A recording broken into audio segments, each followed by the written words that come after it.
अस्सलाम वालेकुम फ्रेंड्स, कैसे हैं आप सब लोग। आपके एक और वीडियो के साथ आपकी खिदमत में हाजिर हैं।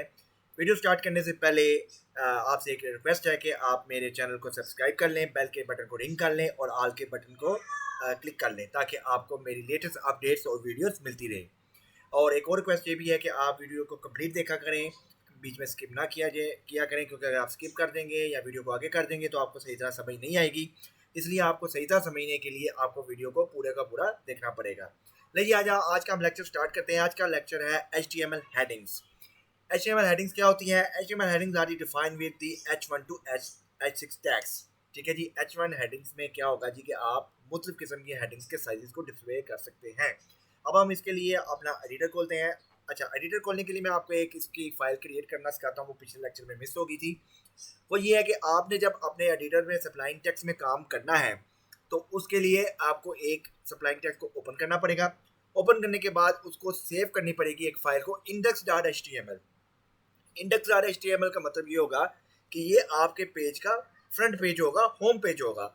जब कोई ब्राउज़र या कोई होस्टिंग कंपनी जिसमें आप अपना डाटा अपलोड करेंगे तो उसके साथ में जो आपका डिफ़ॉल्ट पेज ऑटोमेटिकली ओपन हो जाएगा वो index.html ही होगा। हम इतना HTML को आज एक पेज को सेव करते हैं और सेव करके आपको बताते हैं। उसके लिए आपको सबसे पहले जाना पड़ेगा सेव एज पे। आप सेव एज पे जाएं, आप फाइल का नाम रखें, index.html रख लेंगे, जो मर्जी रखना चाहे रख ले। मैं आपके लिए index.html रखता हूँ फाइल का नाम। index.html मैंने रख दिया और यहाँ पे मैंने ऑल फाइल्स कर दी, इसको मैंने कर दिया सेव। अब ये यहाँ पे देखते हैं ये कहाँ पे सेव हुई है। ये हमारी फाइल सेव हो गई है। अब आपने अगर इसको देखना है कि ये प्रॉपर फाइल बन गई है तो आप इसको अपने ब्राउज़र में इसको ओपन कर लें। जी, ये हमारी एक फ़ाइल क्रिएट हो गई है। कल के लेक्चर में हमने पढ़ा था कि अगर हम इसको सिंपल एडिटर में HTML लिखेंगे तो हमारे पास ये ऑटोमेटिकली सारे टैग आ जाएंगे जो कि डॉक्यूमेंट टाइप्स कहलाते हैं। डॉक्यूमेंट्स HTML डॉक्यूमेंट्स कहलाते हैं। ठीक है। उसके अंदर एक टाइटल का टैग होता है। टाइटल का टैग क्या बताता है कि अगर आपने अपनी ब्राउज़र के ऊपर यहाँ पे अगर आपने अपनी वेबसाइट का नाम शो करना है तो यहाँ पे जाके आप इसका टाइटल को लिख देंगे। मैं इसको टाइटल को लिख देता हूँ my first web page. My first web page और इसको कंट्रोल S करता हूँ और जाके दोबारा ब्राउज़र पे इसको रिफ्रेश करूँगा तो आप देखिएगा इसका हमारा ब्राउज़र का टाइटल है, जो सा हमारे पेज का टाइटल है वो my first web page change हो चुका है। अब हम इसके बाद अपने आज के लेक्चर पे आते हैं। मैंने कल भी आपको बताया था कि आपका जो ये वाला हिस्सा है ये HTML डॉक्यूमेंट्स के जो बॉडी का टैग है उसके अंदर डिस्प्ले होता है। अब अगर आपने इस हिस्से में कुछ भी शो करना है तो आपको बॉडी के टैग के अंदर शो करना होगा। आज हमने पढ़ना है हेडिंग्स। अब हेडिंग्स जो सी होती हैं HTML में वो 6 किस्म की होती हैं, यानी कि H1 से लेके H6 तक। अब हम इनको वारी वारी लगा के देखते हैं कि हर heading H1, H2, H3, H4, H5, H6 के क्या रिजल्ट आपके सामने आता है। हम लिखते हैं H1। ठीक है, यहाँ से ये टैग स्टार्ट होगा ऐसे। ठीक होगा। ऐसे स्टार्ट करने के बाद हम लिखेंगे जहाँ पे माय या दिस इज ए हेडिंग लिख देते हैं। This is a heading. ठीक है। और इसको हम क्लोज कर देंगे ऐसे करके। ठीक है। और कंट्रोल S करेंगे तो ये हमारा H1 का टैग आ गया। अब आप इसको रिफ्रेश करते हैं और हम देखें और ये देखिए हमारा इसने H1 का टैग डिस्प्ले कर दिया। इसी तरह हम अब इसको बारी बारी इसको कॉपी पेस्ट कर लेते हैं। ठीक है, कॉपी कर लेते हैं, control V control V control V, इसको हम 6 दफ़ा रिपीट कर लेते हैं। और अब हमने H टैग को लगा लेते हैं H2, इसको H2 कर देते हैं, इसको हम H3 कर देते हैं, इसको भी हम H3 कर देते हैं, इसको हम H4, इसको हम H4, H5, इसको भी हम H5 कर देते हैं और इसको हम कर देंगे H6, इसको हम कर देंगे H6। अब इसको कंट्रोल S करेंगे, हम देखेंगे हमारे पास क्या रिजल्ट आता है और ये देखिए हमारे पास रिजल्ट आ गया है। तो HTML टैग में अगर आपने किसी हेडिंग को शो करवाना है अपनी वेबसाइट के पेज पे तो आपको कौन सा एलिमेंट यूज़ करना पड़ेगा? आपको H एलिमेंट यूज़ करना पड़ेगा जो H1 एलिमेंट कहलाता है हेडिंग 1 को। हेडिंग 2, हेडिंग 3, हेडिंग 3 इन चारों। अब अच्छा, आप एक बात याद रखिएगा, अभी हम सिंपल अपनी वेब पेज के ऊपर डिज़ाइनिंग की तरफ नहीं जा रहे। डिज़ाइनिंग के लिए हमें फिर स्टाइल शीट का सहारा लेना पड़ेगा, उसमें हम कोडिंग करेंगे तो फिर इसका डिज़ाइन और लेआउट बनेगा। अभी हम सिंपल आपको कोडिंग का बता रहे हैं, सिंपल एलिमेंट्स के टैग का बता रहे हैं कि किस तरह से आप कौन सा एलिमेंट लगाएंगे तो आपका क्या आउटपुट आएगी। तो अगर आपने अपनी वेब पेज के अंदर हेडिंग को शो करना है, मुख्तलिफ साइजेस की हेडिंग, कहीं हेडिंग बड़ी है, कहीं हेडिंग छोटी है, कहीं हेडिंग उससे छोटी है, तो उसके लिए फिर आप H1 से लेके H6 तक टैग यूज़ कर सकते हैं। और टैग को इस्तेमाल किस तरह करना है?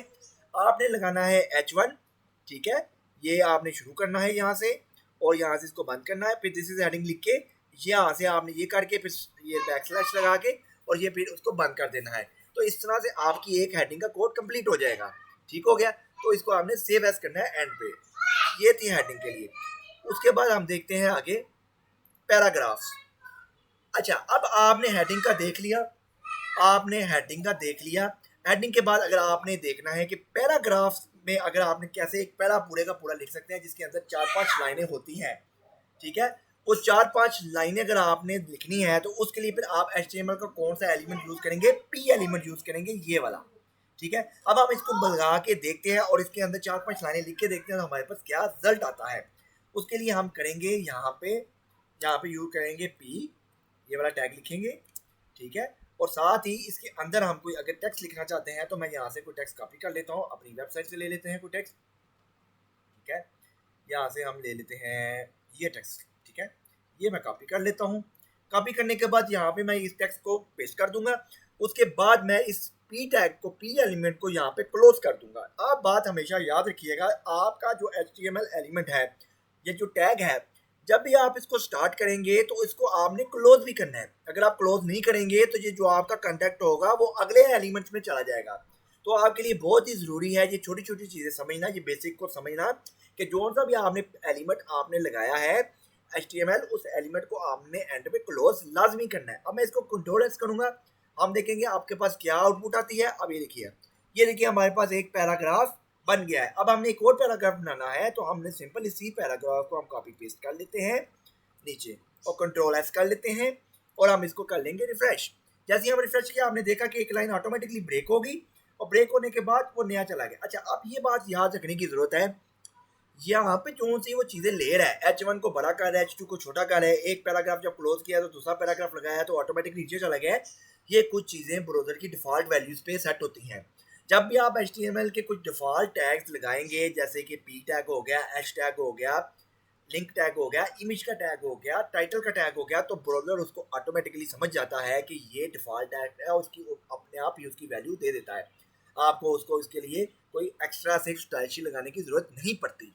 तो आगे हम स्टाइल शीट पे भी काम करेंगे इसको खूबसूरत बनाने के लिए, इसको लेआउट बनाने के लिए। फिलहाल हम अब आपको सिंपल ये बताएंगे कि आपने अगर कोई अपने पेज के अंदर कोई हेडिंग लगानी है या कोई पैराग्राफ लगाना है तो उसके लिए आप कौन से HTML की कोडिंग के टैग और एलिमेंट्स यूज कर सकते हैं।